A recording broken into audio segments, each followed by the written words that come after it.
Hello అండి, welcome back to మన ముచ్చట్లు విత్ మీ శ్రావణి. ఈరోజు అయితే నేను మటన్ కర్రీ నా స్టైల్ ఎలా చేస్తానో చూపించబోతున్నాను. ముందుగా స్టవ్ వెలిగించుకొని కుక్కర్ పెట్టేసుకుందాము.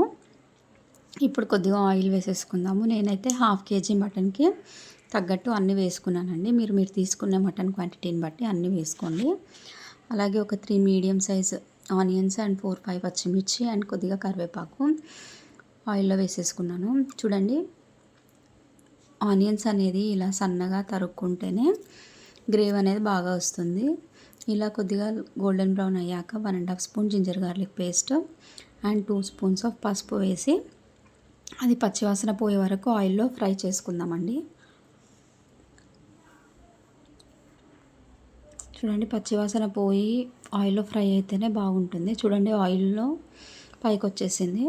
ఇప్పుడు మనం ఫ్రెష్గా కడిగి పెట్టుకున్న మటన్ వేసేసుకుందాము. దాన్ని ఒక 2 minutes ఆయిల్లో ఫ్రై చేద్దామండి. అలా చేశాక ఒక స్పూన్ సాల్ట్ వేసుకుంటున్నాను. మీరు మీ టేస్ట్కి తగ్గట్టు వేసుకోండి. అలా వేసి కలిపేసి మూత పెట్టి మగ్గించుకుందాము.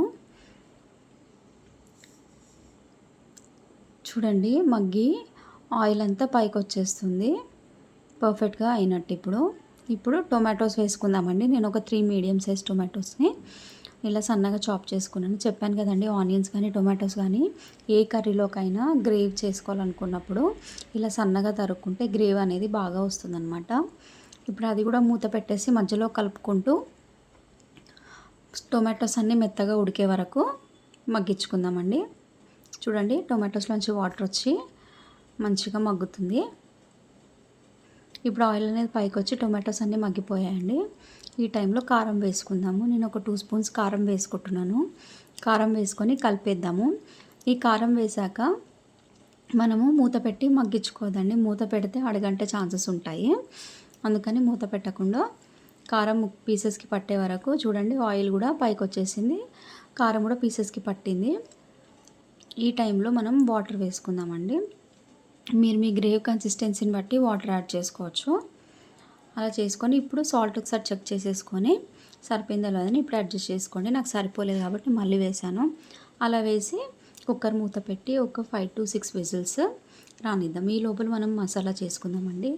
ఎండు కొబ్బరి, సాజీర, లవంగ, పట్ట, ఇలాచి ఇవన్నీ మిక్సీ పట్టి పెట్టేసుకుందాము. ఇది విజిల్ అయ్యే వరకు.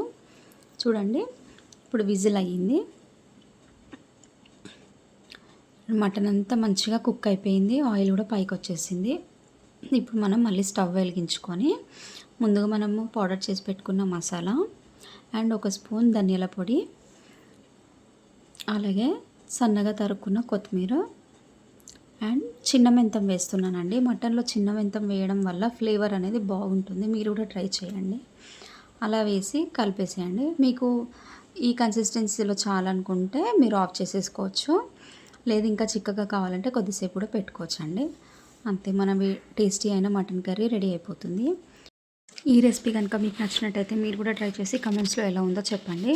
అలాగే నా వీడియోస్కి లైక్, షేర్, కమెంట్ చేసి నా ఛానల్ని సబ్స్క్రైబ్ చేసుకొని పక్కన ఉన్న బెల్ ఐకాన్ని ప్రెస్ చేయడం మాత్రం మర్చిపోకండి. Thank you.